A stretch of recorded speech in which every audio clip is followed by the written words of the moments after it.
Hey, welcome back to the stash.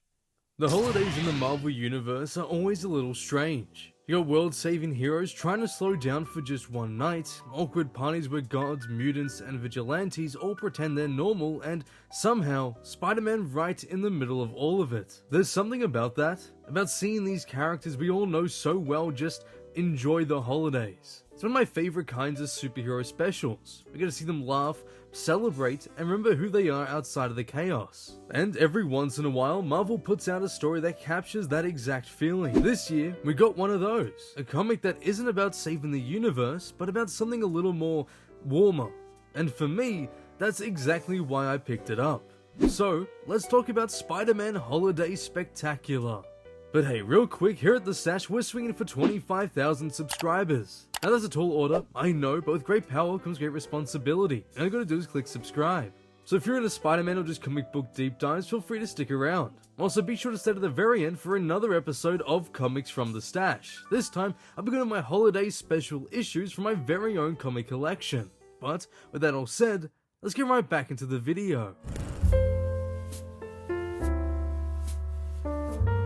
Spider-Man Holiday Spectacular is an endearing one-shot that centers around the idea that Spider-Man is actually a beloved hero within the Marvel Universe. Now personally for me, I had a lot of fun reading this. I'm a sucker for when it comes to any holiday specials. There's a feeling to them that other big events just can't quite match. Even if the story isn't earth-shattering or life-changing, there's something magical about seeing the heroes you know and love interacting during the holidays. It's like, as soon as December hits, suddenly all these characters feel more warm and connected. And boy does this comic lean into that vibe completely. This one issue focuses on the simple idea of Spider-Man spending the holidays moving through different corners of the Marvel Universe, and having people genuinely be happy to see him. And honestly, that alone made the whole thing worth reading for me. The central idea of this comic is pretty straightforward. Peter thinks he's going to be spending the holidays by himself, which, yeah, that feels like a classic Peter Parker setup. He's always juggling responsibilities and always stretched thin, which means the holidays are usually the time of year where that loneliness hits him the hardest. But the sweet thing this issue does is prove him wrong. The entire comic is structured around Peter making his way from one gathering to another, and everywhere he goes, people welcome him, people want him there, and people value him. The Fantastic Four, the Avengers, Daredevil, the X-Men, they all treat Peter like someone who's a part of their extended superhero family. And that's honestly my favorite part of this one-shot. So often, Spider-Man is framed as this perpetual outsider, the guy no one takes seriously, or the guy that just never gets invited to the big table. The comics make Peter Parker this running joke, especially within modern Marvel. But this issue flips that narrative. It shows the forgotten reality that Spider-Man is loved, he is respected, and he is appreciated. So seeing Peter slowly realize that, even if it is directly spelled out to him, is genuinely heartwarming. Now, the issue is separated into distinct sequences, each handled by a different artist, but tied together by consistent coloring so it all feels smooth. What I think really works is how each segment reflects a different part of Peter's life and personality. The story opens at the Baxter Building, where the Fantastic Four are celebrating Hanukkah. Starting the issue here is such a clever choice. It immediately establishes a cozy vibe and puts Peter in an environment that feels like a real family celebration and not just a superhero meetup. I mean, it does help that it is the Fantastic Four, and, them and Peter go way back. There's a real warmth to the FF that always contrasts nicely with Peter's frantic energy. Visually, this segment feels the most family-centric, and it sets the emotional tone for everything that follows. After the FF gathering, Peter swings over to the Avengers' big holiday party, and honestly, this is where the comic becomes the most relatable version of Spider-Man. It's crowded, loud, and it's full of personalities who probably don't know how to casually interact without accidentally causing a scene, and Peter is right there, in the middle of it, doing his absolute best to fit in and not be awkward.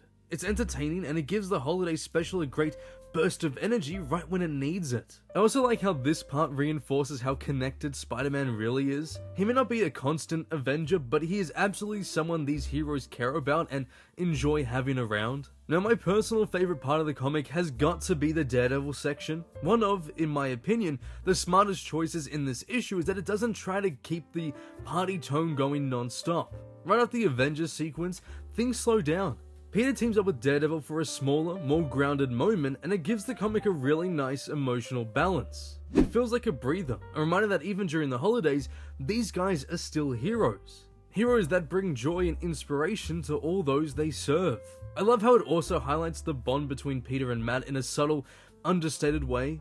There's no big speech or dramatic conflict, it's just two friends doing what they do best. This moment gives the one-shot a bit of emotional weight, making sure the holiday joy doesn't feel one note. It's a kind of tonal shift that makes the story feel more complete, and as my favorite team-up pairing for Spidey being Hornhead, I loved reading their friendship here. The final step in Peter's holiday journey takes him to New Orleans, where the X-Men are celebrating. This instantly gives the ending a different atmosphere and aesthetic. The shift in environment adds some freshness and shows just how far-reaching Peter's connections are. The X-Men have always been this weird mix of outcast energy and found family warmth, so ending the story with them makes the comic feel expansive, like Peter really does exist across the entire Marvel universe and not just within his New York bubble. Not to mention there's a lot of great pages here as well. I just love when, the other heroes show Spider-Man respect, and it's here in abundance. But then the last few pages bring the theme home. Peter Parker is in fact not alone. He may feel like it sometimes, but the people around him genuinely care about him, and it's nice to see him get, a happy ending for once. Now this one-shot uses multiple artists, from Luciano Vecchio to Paco Medina to Nathan Stockman and Bob Quinn, with Matt Miller tying it all together through consistent coloring.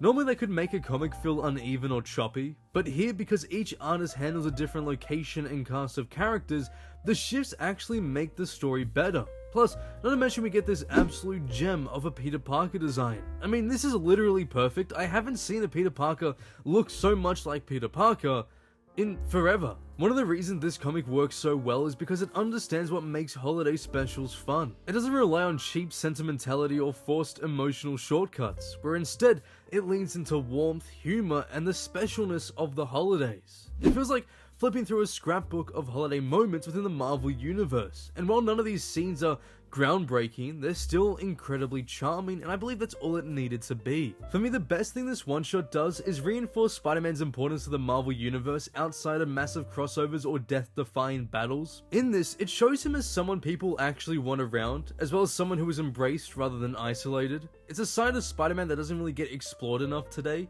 We usually see him as this unlucky, misunderstood character and, the butt of every joke. It's so important to remember that he's actually just one of the most loved heroes in the Marvel world, and this comic finally leans into that, which is a massive plus for me. Now this is a holiday issue, of course. It's not trying to be the most dramatic Spider-Man story of the year, so any criticisms I actually have are just limitations of the format. It's very cameo heavy, so if you want deep emotional, character exploration, this isn't the place for it, and some sequences are short because the story needs to move quickly. Some people might have been interested in seeing an actual villain play a role in the story, but I think the direction they took was the perfect choice for the plot. But honestly, at the end of the day, for a holiday special, this comic is exactly what I want it to be. Spider-Man Holiday Spectacular Issue 1 is the kind of comic I love reading this time of year. It's warm, it's fun, it's comforting, it's packed with characters I adore, and it gives Spider-Man a spotlight that feels genuinely earned and, rare nowadays. It reminds you of why Peter Parker is such a special character, because he brings something real and human to the world of Marvel, even when he's just trying to show up for a party. So if you're into holiday specials, team cameos, wholesome storytelling, or just want to see Spider-Man treated with the love he deserves, I believe that this issue is absolutely worth picking up.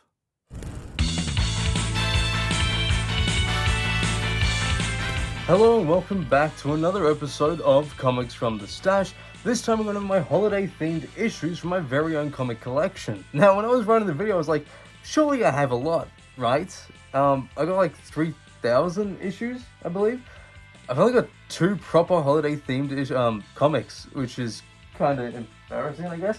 But yeah, still, worth showing you guys. But also to make up for it, I thought I might as well just show you guys 2 of my recent action figure pickups, because why not? I've actually been really getting into the classic Marvel Legends figures, but I want to keep them in box, of course. These weren't like the proper first wave. I believe these were like reissues, with the poster instead of the comic book. But I got Hulk and Iron Man, and I can't wait to put them up on my wall. Anyway, with that said, let's get into the first issue. So, the first one of the 2, we're going to go with the Amazing Spider-Man issue 314.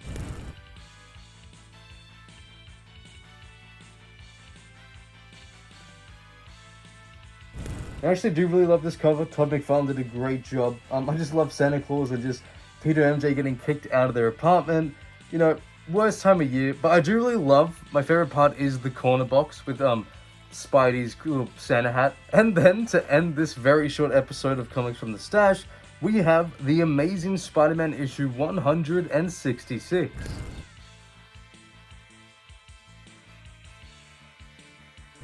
Now, I vaguely remember this story, not too well, but yeah, still pretty cool cover, set in Christmas time. I'm pretty sure the ending was pretty nice as well. But that has been it for today. Thank you guys so much for watching. If you have enjoyed, please like, comment, and subscribe if you haven't already, because here, any support means so much. And yeah, thank you guys again for watching. I'll see you in the next one.